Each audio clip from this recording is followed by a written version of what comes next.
nani ambaye angeweza akasimama akafurahi kwa vitendo hivi tunavyofaniziwa na bado akacelebrate wakati watoto wetu wanakufa njaa kule, watu hawana vyakula, saa nyingine hawana maji, mahospitali hawana madawa, usafiri ni shida, tunafukuzana na watoto maskini kuwaomba kodi.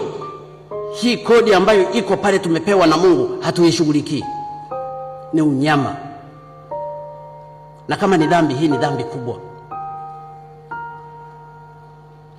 Mimi ndugu zangu, nilipozungumza kwamba hii lazima we have to fight for this, sio kwamba mimi sina damu.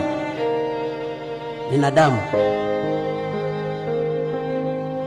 lakini damu yangu haina faida kama wananchi wa Tanzania walionichagua kwa moyo wao bila hata kuwahonga, na Mungu akawabariki kwamba mpeni huyu, halafu nisimame pale nikawe mmoja wa wasaliti.